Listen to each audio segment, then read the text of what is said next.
Ne parlons pas du peuple français avec lequel nous n'avons aucun problème et avec lequel nous sommes liés par une longue et riche histoire.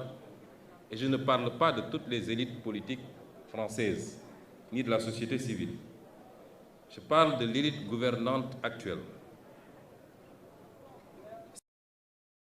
Je n'ignore pas que, pour elle, nous avons été, et peut-être nous le sommes encore, malgré notre élection démocratique par le peuple sénégalais, dépeints sous les traits d'un mouvement et d'un leader terroriste, islamiste, violent, populiste, anti-occidental, pro-russe.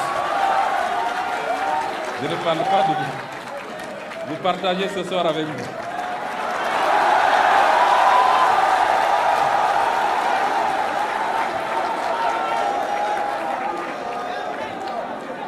Il est évident, M. Mélenchon, que je ne m'en plains pas, puisque le français bon chose que vous êtes n'échappe pas à cette catégorisation. La vérité, c'est que beaucoup de gouvernants européens, et singulièrement français, s'accommodaient mal de notre discours politique souverainiste et se fixaient comme objectif de l'entraver. C'est ce qui explique certainement leur mutisme approbateur face à la sanglante persécution du régime du président Macky Sall contre notre parti politique et ses militants.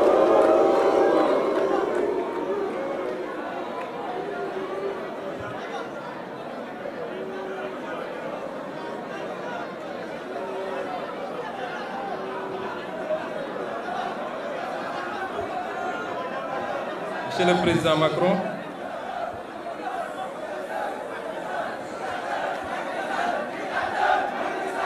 je voulais dire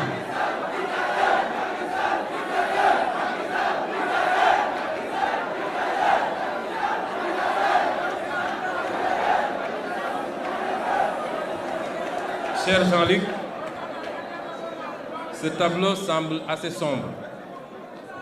Je le dis parce que durant toute la période de persécution extrêmement violente contre tout un mouvement politique au Sénégal, ayant causé la mort de plus d'une soixantaine de personnes, des milliers de blessés, plus de 1000 détenus politiques, vous n'avez jamais entendu le gouvernement français dénoncer ce qui se passait au Sénégal.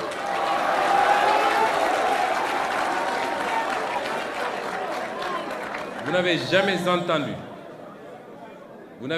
entendu l'Union européenne dénoncer ce qui se passe au Sénégal.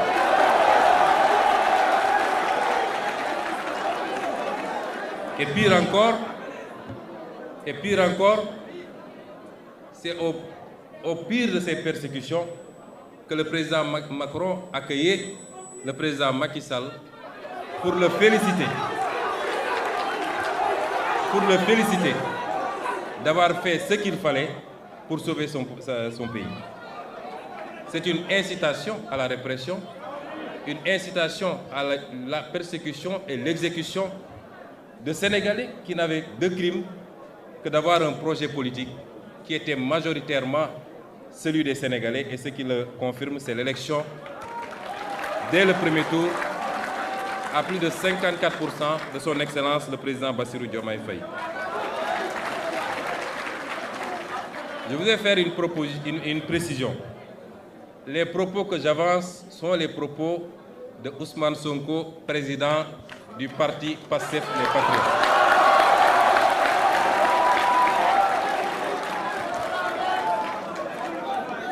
Il est évident que notre posture actuelle, consistant au fait que nous avons à conduire les destinées de ce pays qui est le Sénégal, nous amènera à collaborer avec tous les États du monde, y compris l'État français et donc le gouvernement de M. Emmanuel Macron.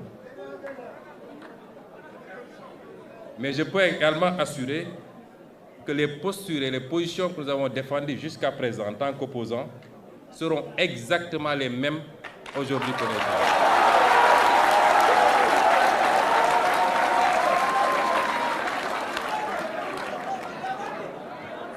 Cher Jean-Luc Mélenchon, vous et votre mouvement des Insoumis, et au-delà des Insoumis, parce qu'il faut qu'on recadre les choses, je crois que vous êtes ici dans le cadre de votre coalition qui est beaucoup plus large, et il y a ici des élus qui ne sont pas membres des Insoumis, mais qui font partie de votre coalition un peu plus large. Mais je dirais, vous et votre mouvement, vous nous avez dit hier que vous ne vouliez pas que par votre silence sur ce qui se passait ici au Sénégal, que ce silence soit le prétexte d'une généralisation de cette perception à toute l'élite politique française et au-delà à tout le peuple français. Que vous vouliez être par votre engagement, non pas aux côtés de Pastef et du peuple sénégalais, mais par la défense de la démocratie et de la vérité, vous vouliez être cette autre voix de la France. L'accueil qui vous a été réservé ici au Sénégal doit vous rassurer que vous avez été cette autre voix de la France que nous avons entendue. Et au nom de tout le peuple sénégalais, je vous dis merci.